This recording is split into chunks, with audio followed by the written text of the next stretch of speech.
Welcome to No Bunts, the show for the casual baseball fan here on the Athletic Podcast Network, brought to you by your sports-loving friends over at No Dunks. I'm Tas Melas. With me here in the studio, the man making so much magic happen today, it's JD. Hello. Hey, JD. Apologies for starting a little late to the Bleacher Creatures watching live. Apologies to you, JD, as well. I did not expect these series to end this quickly. Came out of nowhere. Both teams winning the last 3 games of their series. In the case of the Astros over the Yankees, they won all 4 just like that. So Friday, Saturday, Sunday, boom, boom, boom. These series ended. We were not expecting to do a second show here from the Classic Factory today on Monday after doing a great lengthy basketball pod earlier today. So apologies. It's on me starting late, but here we go. Thank you for joining us live. And chaos here in the Classic Factory. Some chaos in the playoff bracket. Let's just show you who is going to the World Series. No chaos on the American League side. The Houston Astros, the best team entering the postseason. The Houston Astros will be hosting the World Series starting on Friday. They took care of the Yankees. We'll get to that. The chaos on the other side. A lot of people complaining about all this randomness in the postseason because we got a 6 seed. Yes, a 6 seed going to the World Series, the Philadelphia Phillies. I got to say, it was a short series in the NLCS, but it was a damn entertaining one. I started this show here with JD way back in July. We did some fun stuff. We had some great writers on, Jason Stark. We had Dwyer on, we had Kirshner on, we had David O'Brien on, we had some fun with Trevor May, Mets pitcher, played a fun game with him. You know what I didn't know that we'd enjoy as much? The baseball. I knew we'd have some fun making the show, but I fell in love with the game a little bit, and the production value has gone way up, and I'll get into that as I go through the NLCS. So let's just kick it off here. The Phillies-Padres game 1. It was a pitcher's duel. Phillies taking pitches versus Yu Darvish, and coming into this series, the Padres pitching corps was supposed to get it done. They were supposed to get it done. Unfortunately, the Phillies just on a roll. So, yeah, they're taking those pitches from Yu Darvish, and then Bryce Harper, ding, hits a solo home run. Bryce Harper, what a story. What a story throughout the NLCS. The guy can't play the field because of an elbow injury, but he can hit dingers. Okay, so that solo home run from Bryce Harper, fine. But the solo homer from Kyle Schwarber, oh my, 488 feet. They're calling them Schwar bombs in Philadelphia. It was a swat, a ridiculous swat. There was text messages bouncing around my phone because this homer was huge. So much so that Bryce Harper's facial reaction in the dugout said it all. He destroyed the ball, and Bryce Harper, again, production value going way up in Major League Baseball, in my opinion, in this postseason, because I haven't been paying attention to a lot of postseasons in the past, but lots of great facial reactions, lots of great production. So good eye on the cameraman too, or camera person, to zoom right into it. Yeah, that was a very quick shot. Great. It was a very quick shot. There's no director saying get in on Harper. Right. They're just doing it. Right. And the director is going chef's kiss. Yeah. In the truck. You know. The director gets all the glory. That's true. Yeah, the camera person gets nothing. But that's right. That's all the camera person. Yeah. So it's 2-0 Phillies. Bottom of the 9th. Looked like the Padres could be coming back. Runner on first with 1 out. There's a shift on for Juan Soto, the lefty. So they're shifting him to pull a little bit, and that factored into an error. Grounder to third, and because they had the shift on, the shortstop was taking the ball at second base, and a little bit of a different positioning. He dropped the ball first and second with 1 out. That didn't matter. Jose Alvarado, not Pelicans, Jose Alvarado, but Jose Alvarado got out of it. So, Phillies are up 1-0 in this series. And game 2 looked awful for the Padres, but the Phillies jumped out to a 4-0 lead, but the Padres crawled back with a couple homers from Josh Bell and Brandon Drury. Then a big 5th for the Padres. Austin Nola started the scoring with an RBI single off his brother, Aaron Nola. little storyline there. Austin playing his brother Aaron here. And then a big Juan Soto double. Talking about the production, this was a great replay. He hit a 2-strike pitch because he pulled his hands in.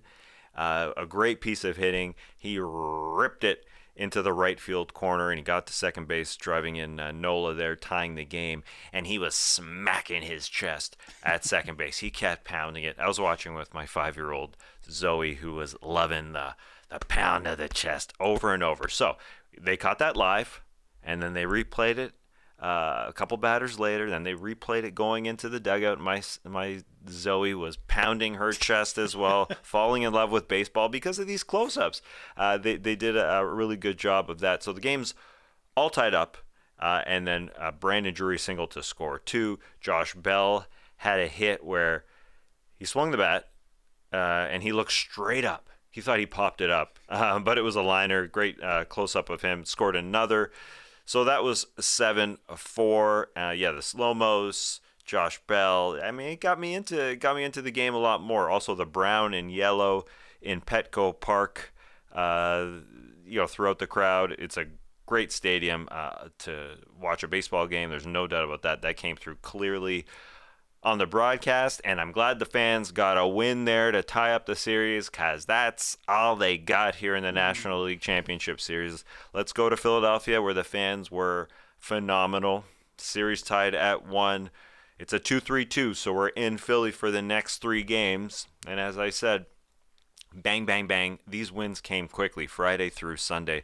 Bottom 1, Kyle Schwarber, leadoff hitter for the Philadelphia Phillies. Another Schwarbomb. These Phillies just on fire.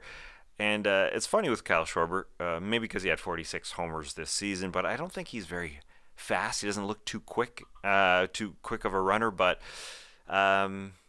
he's quick. He's quick with the bat. He stole a base later in this series. He's a leadoff hitter. So I don't know. He's just I guess one of those baseball players who don't really look like an athlete, look the part, I suppose. But, man, that guy is fast. So, tied at 1, Gene Segura of the Phillies singled in 2. It's 3-1, and that's all Ranger Suarez needed. Phillies starter got the win. He'd also help close out the series in Game 5 on Sunday night, 2 days later in relief. So, Phillies up 2-1 in the series. Here we go. Game 4, Saturday. The Padres jumped out to a 4-0 lead in the first inning. Padres fighting back. 4 runs included a Manny Machado solo homer. And as I said, even though it ended up a 4-1 series, because we had moments like this where the Padres didn't roll over and die, unlike the Yankees that we'll get to, I deem it an entertaining 5-game series. I don't know if you can go back in baseball lore and compare the 5-game series, but this was a good one. So the Padres are up 4-0. Phillies vibes, though, just too good. Bottom of the inning, they respond with 3 runs, including a 2-run homer from Rhys Hoskins. Juan Soto would hit a solo homer to tie it, but another Hoskins 2-run homer, and then Kyle Schwarber again, another Schwarbomb, a solo shot. JT Realmuto hit one. 4 Philly homers in all, and they won 10-6. Phillies are up 3-1 in the series. They can close it out here on Sunday, Game 5, and it was an entertaining one. The closeout game was phenomenal, and the elements came into play, JD. Great. As we talked about. Bottom third, 2-run homer for Rhys Hoskins. A great reaction to a hop, skip, and a jump out of the box. Old Hopkins skipping a jump out of the box. Is it a triple jump? Yeah, kind of, yeah. He had a couple great celebrations this postseason. If the Phillies go on and win this, there will be lots of videos of that. We had the Rhys Hoskins. The first one was, the homer. Both hands up, looked at the dugout, throwing that bat at his own dugout. And then this one, just cool, looking like he's like 6 years old, hop, skip, and a jump out of the box. So good for him. Juan Soto responded with a homer in the top of the 4th. The 7th of his postseason career, tied for most who are younger than 24 years of age in Major League Baseball, although he's going to be 24 very soon. Anyways, that made it 2-1 Phillies. No scoring until the 7th when the rain was coming down. And Yu Darvish, Padres pitcher, was out there for the 7th inning. He went 6 1/3, or actually 6 plus because he didn't get an out in the 7th, but he was struggling with his landing spot in the top of the 7th because the rain was coming down. He had to use one of those steel tools, I don't even know what to call it, to get the mud out of his cleat, out of his metal cleat. But the Padres relievers got out of it, so went to the bottom of the 7th, and Jake Cronenworth singled for the Padres. Moved over on a wild pitch from Sir Anthony Dominguez because the ball was slippery. It slipped out of his hand. Wow. The elements coming into play. So one wild pitch there. Again, it's 2-1 Phillies at this point, and Josh Bell doubled, scoring Cronenworth to tie the game. So we're all tied at 2. I want to ask you about this. Josh Bell with the double to tie the game there. And you could hear clearly, both live and the replay, they went mic up on the base or wherever the heck the mic is. I want to know, where do you think the mic is to pick up? I guess, is it on the base? To pick up him sliding into the base. You hear a and then you hear, yeah, woo! And it's extremely clearly. So it could be one of those, you see them at the sidelines of NFL games, like the big dish, like the cone. Yes. That's probably what it is. Because I don't think you'd put a mic in the base. Yeah, so where's that dish mic thing? Because I know what you're talking about. It's like those giant things that they're holding on the sideline. Yeah, it looks like a satellite dish. Yeah. Where's that located? I don't know. Behind the dugout, maybe? I've never noticed them at a baseball game. And they just pick them up. I guess they could be in that camera bay. Yeah. Sort of by the dugout. Yeah, by the dugouts, beside the dugouts. Unless it's on, can't be on a zip line. No. We'd see that for sure. Yeah, they get them. They do have, they have the zip line sort of around over top of the fans. Yes. They kind of zip around and do like an overhead shot of the fans, but they're not. There's a mic on there as well. Like, it's possible. On the cam. Yeah, but you'd hear the zzz. But if it was stationary. Yeah, maybe it was stationary. Yeah. So, it's a good question. It was an interesting, it was just great. It added to it, even though he didn't say much. You just heard the slide. And, obviously it was a key moment of the game. So there was no outs when Josh Bell hit that double. Then the Phillies got 2 quick outs. Looked like they were going to get out of the inning, just with 1 run allowed, tied at 2. But then Sir Anthony Dominguez threw a wild pitch, moving the runner to third, and then he threw another wild pitch, and the runner scored. He was struggling with the ball and all that precipitation happening in Philadelphia. 3 wild pitches for the Phillies in all in the 7th inning. Padres scored 2. They're up 3-2. Take the lead into the 8th, setting up a heroic moment for Bryce Harper. Real Mayuto singled, and Bryce Harper followed it up with a 2-run opposite field homer. And Philly up 4-3. They hung on to close out the Padres. They are in the series for the first time since 2009. Harper, the NLCS MVP, the 2-time league MVP, goes to his first World Series because he left just before the Nationals won in 2019 to go to Philadelphia. And I loved his celebration in the locker room. Goggles everywhere. This is why I love it, JD. Number 1, the buds. I mean, it sucks smelling like beer. Yeah. Like, get some champagne. You'd rather smell like beer, the champagne than beer. Yeah, I think so. I mean, they're both all gross. But he's got the goggles on the head. Yeah. To feel the moment, feel the burn, rather than put them on his eyes. That's what I love about this moment, mainly. Well, his teammates are being very courteous and not spraying it directly in his face as well. But Yeah, I hear you. Yeah, it's on the head and on the goggles. Also, a good thing about beer is that when you pop a beer, it doesn't, it could. You're not going to take somebody's eye out like you would a champagne cork. You know what I mean? Yeah. I think, do they have them pre-popped when they have champagne corks? I think they may have them. Oh, they pop them before they get in there. They have to. But that's not fun, man. No, you lose the fun. The pop and the I thought that's what the goggles are for. To protect from their eyes. Yeah.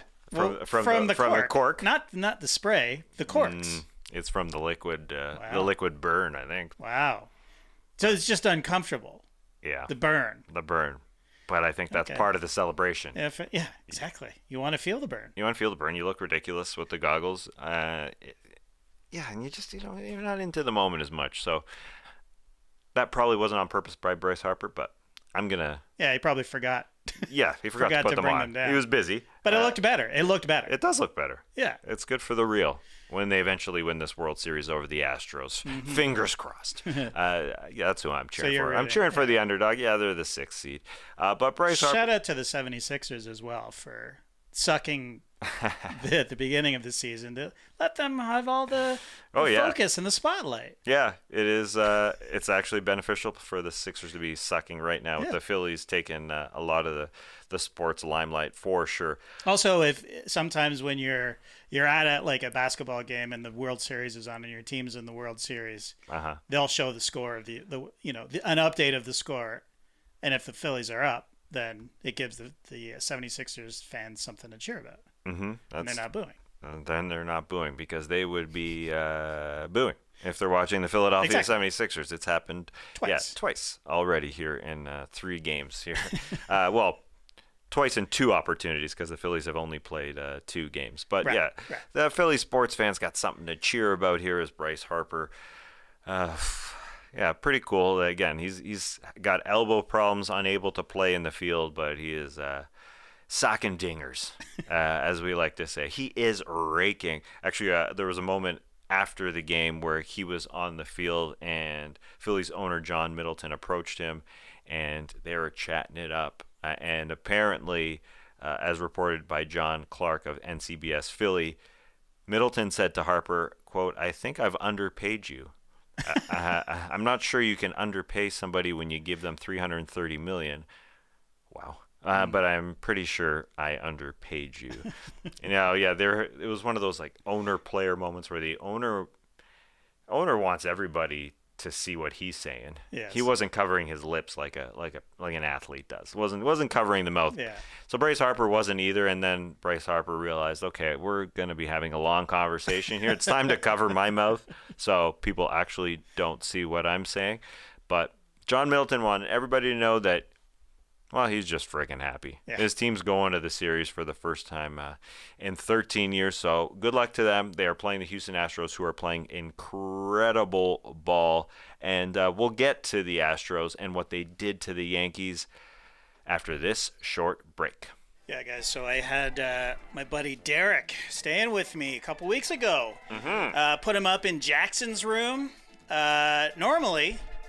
I'd feel kind of bad about putting a dear friend in child's room, Jackson. 14 years old. I don't know how to describe it. Maybe picture a jam space at the bottom of a hotel laundry chute, and that's what is just completely piled high with dirty laundry. Anyways, underneath all that mess is a king-size bed with a Helix Midnight Luxe mattress on it. So at least I thought Derek would be comfortable. Yeah. Well, in the morning, Derek, he appears in the kitchen, and I say, "So, how'd you sleep?" He's like, "Yeah, fine. Yes, good. Yeah, thanks." I'm like, "What? That's a Helix Midnight Luxe you slept on." He's like, no, it's great. A little soft for me." And then it hit me. That mattress is for me. I took the Helix sleep quiz. So it's perfect for me, but not for him. He likes it a little firm. He likes it harder. Stiff, if you will. Helix Sleep is a premium mattress brand that offers tailored mattresses based on your unique sleep preferences. The Helix lineup includes 14 unique mattresses, including a collection of luxury models, a mattress for big and tall sleepers, and even a mattress made just for kids. I took this Helix Sleep quiz and found my perfect mattress in under 2 minutes. Honestly, I might as well have just thrown down a piece of cardboard and an old towel for Uncle Derek because it just wasn't the mattress for him. JK, he loved it, even though it was a little soft for him. Not only is the mattress the best I've ever slept on, but the setup was fast and easy.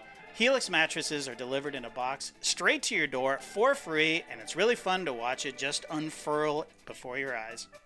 Plus, Helix mattresses are American-made and come with a 10 or 15-year warranty, depending on the model.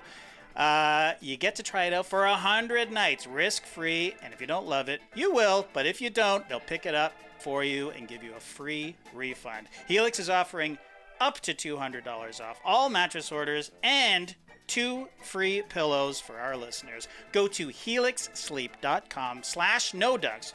With Helix, better sleep starts now.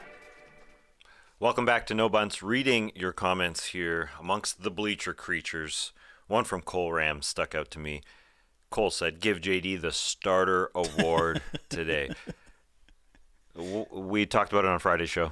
We said, let's have an award given out after each show. Yeah. That was one of our rapid fire questions on the Drop podcast.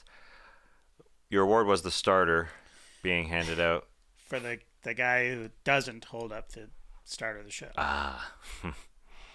So you win it. You know what, though? For this particular I watched you in real time fire through these games, adding your notes. It was impressive. Yeah. between no dunks and no bunts, it was a thing to behold. Oh yeah. And we were less than 10 minutes late, so. Well, listen, I gotta say, I really enjoyed the Phillies-Padres series, and I took that all in. The Yankees-Astros, I kind of faded in and out. First, because basketball is back. Yes. It's a bit of a problem, but these Yankees just were so uninspiring. Yes, they're running into each other, and we'll get to that in a sec. I also want to mention there's people out there complaining about player interviews during the game that are happening in the dugout. It's sort of polarizing. For instance, Bryce Harper hit his huge go-ahead dinger. Probably the biggest moment of his career, if I'm not mistaken, as far as a postseason hit goes. And people don't like the fact that the player is taken out of his element, is not in his zone, and is interviewed here by Ken Rosenthal, who talked about it on the Athletic MLB show, and he laid it all out and says, listen, the team and the players have to agree to it. It's not like they are forced to do it. Right. It is, I'm sure, some sort of, not order is the wrong word, but a desire for the MLB to have these players interviewed during the games. Totally. It's a player. It's like everything you said before about the close-ups of the chest bumps and replaying that, and the hearing what's happening on first base with the slide and the comments, and you're hearing them talk. It's just bringing these the personalities to life. Yes. But yeah, it's weird to have a guy interviewed and then like the game's not over yet. You haven't it's not done. No. So I don't know. And aren't baseball players super superstitious? I mean, it's like, yeah, a big moment, but save it for the end of the game. But I don't know. Yeah, I guess you mentioned if the players are superstitious or not. I think that may factor into whether a player will do it or not. Right? Like just his outlook on it. And Bryce Harper performed that interview just after hitting a huge home run in the 8th inning. I mean, we're getting close here to the end of the game. Right. So for him, a couple things. He may not get another at-bat. He's a DH. Yeah. That could be the end of it. Second of all, I saw the Athletics' Mark Carrig tweet that Bryce Harper said he hasn't felt pressure since he was trying to make Major League Baseball. Now he's cool with everything. He's just not a pressure guy.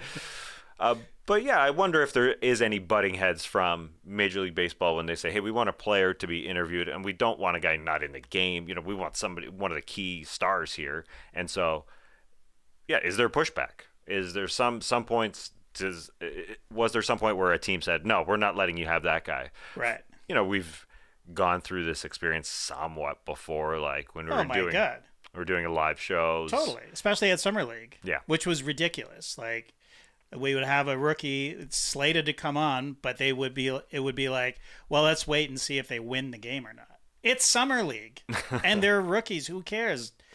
They're meaningless games. Mm-hmm. But we would always get pushback, and we would sometimes not know if we were going to get a guest until literally the game was over and they had won. Yeah, which was kind of dumb. Yeah, I guess in the team's defense, they're protecting their players in Yeah. any way, shape, or form. And the difference is there. This is some TV show on NBA TV asking you to do it, while these are league mandated. It feels like Yeah. in the dugout, where they have come to the agreement. I'm 99% sure this is even written in the CBA, where we're going to get one of your guys to be interviewed. But there's probably some sort of, back and forth. Who the heck are we getting? When is this happening? Probably depends on if a guy's, when he's hitting, the thing about baseball is guys aren't involved in the action all the time. Right, so there's probably moments. There's downtime for sure. Where you can rip them up. Anyways, I thought that was interesting, and it's not like a coach's interview in basketball. It's not a coach. Right. This is one of the players. Yeah. This is gold. This is gold. Even if what they're saying isn't gold. Yeah. But even the coaches are being interviewed during a break and play. Those are pre-tapes, all of them. Yeah, right? Yeah. So this was happening while the game was on. Yeah, it's a good point. It's a risk. For which? For the broadcaster, basically, because you don't know what they're going to say, how they're going to react. I mean, we're talking about national. There's probably a delay, though. Yeah, I guess. If there's a swear. Someone's leaning on that button. Yeah. I think even when we're talking about like that slide into second base by Josh Bella, and he goes, yeah, woo! Like, they wouldn't go to that, or they wouldn't use it. I think, yeah. And not only would they be able to bleep it out, but these are professional athletes. When they get a mic in their hand, and if it's a swear, probably better for the game.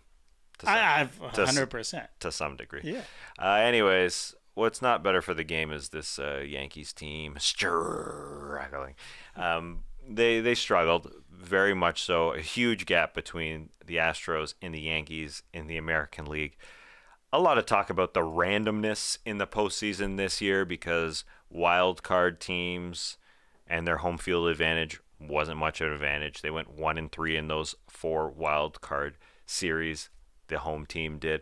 Also, discussion about the randomness because the teams that got the buys, i.e. the Dodgers and the Braves, got banged out pretty quickly. So randomness, coming up here in the postseason talk, or the talk around the postseason in baseball circles, but no randomness in this series. The better team won. Game 1, the Yankees' Harrison Bader, what an acquisition he was at the deadline. He hit a solo homer in the second for New York.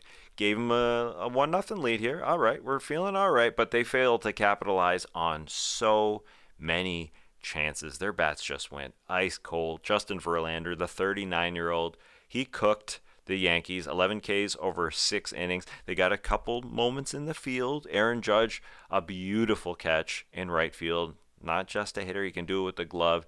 And Giancarlo Stanton took a piece out of Houston's left field scoreboard, bracing himself while making a running catch, according to our Chris Kirshner. But, again, their bats went ice cold. The Astros stayed hot. They hit 3 homers. Yuli Gurriel, Chas McCormick, and Jeremy Pena all homered. The Astros took Game 1 4-2. Let's move to Game 2. This was a simple one. Didn't take many notes for this one, JD. Alex Bregman hit a 3-run homer, and that's all Framber Valdez needed. The Astros won 3-2. They're up 2-0. All right, let's go to New York. New York is getting their first game. It's Saturday in the Bronx. So hold on. There's no days off here, right? You were saying that, you were telling me that.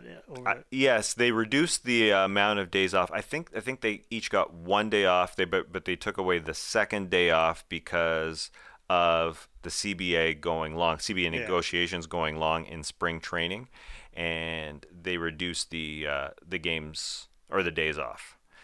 So, as the Yankees beat the Guardians there in the division series, they had to go to the championship series right away. There was a day off in between the travel day, between going from Houston to New York. Right.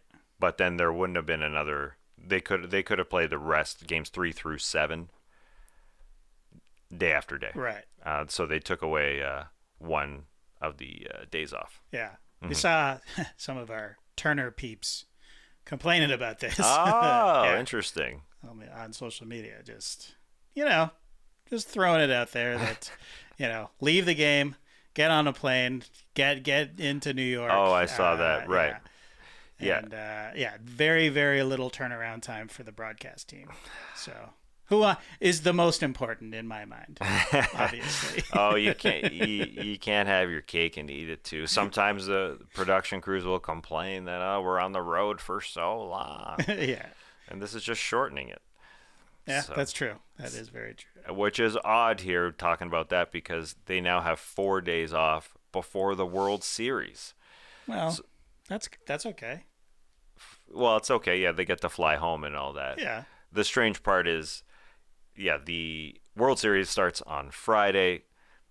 When we've got all these days off, why not get her going? Yeah, I mean, that was right. That was a bit of the problem that people had with the teams with the byes, had 5 days off.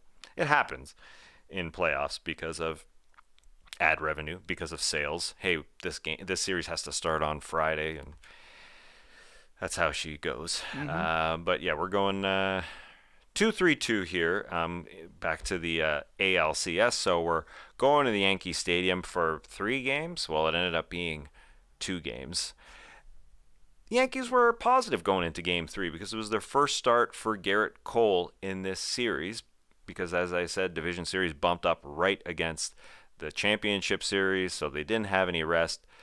Top of the second, Cole gets the first 2 hitters, no problem, 2 out. Things are looking fine. But the Yankees made a costly fielding error. Christian Vasquez lifted a lazy fly into right center, right in between Aaron Judge and Harrison Bader, and they didn't communicate well enough. They're both calling it, and at the last second, Aaron Judge, apparently because he couldn't hear Harrison Bader call it the whole way, heard it at that last second that he was calling it, got out of the way, and then the ball just landed as both sort of retracted there a little bit as they got right close to the ball. They're kind of recoiled, and Oof. The ball falls, and next hitter, actually Garrett Cole, looks up at them and says, I got you. I got you. You could see that great replay there from the broadcast crew, but he did not. Next hitter, Chas McCormick, great opposite field hitting, hit a 2-run homer. The Yankees paid, so that stunk right off the bat, essentially, going into their first home game. The Chas Chomp, as they call it in Houston, which is, I guess they do, just because his name is Chas McCormick, they do a little Gator Chomp, I guess because it's alliteration. I'm not sure. Anyways, that's all the Astros needed. They won 5-0, putting the Yankees on the brink. In Game 4, before Game 4, I should say, on Sunday, Yankees manager Aaron Boone said the Yankees' mental skills coach was sending around highlight videos of the 0-4 Red Sox, who came back on the Yankees from that 3-0 deficit. Actually, we were together back then in 2004, JD. We were at a bar for one of those playoff games. Wow. I think it was Game 4 when the Yankees came back. I'm sorry, when the Red Sox won the first game to come back 3-1. And eventually it was 4 games straight. Where were we? Hair of the Dog, maybe. Ooh. Matt. That sounds and your friend. Derek. No, it wasn't Derek. Your friend, another friend of yours. I forget his name. I have many friends. Yes, you do. He showed up. But, we saw Dave Roberts steal second, then David Ortiz's hit. And that ties into this because apparently they FaceTimed David Ortiz into Aaron Boone's office pregame, which is just not good Yankees juju. Yeah. This is Yankees Red Sox. Anyways, a lot of bad juju. Ticket prices were plummeting for the game. They were, I think they went down from like 90%. Damn. Kind of strange. They were like $18 to get into the nosebleeds, but still, this is a championship series. Shocking to me. Anyways, the Yankees got up 3-0, but Jeremy Pena erased it with one swing of the bat, a 3-run homer for him.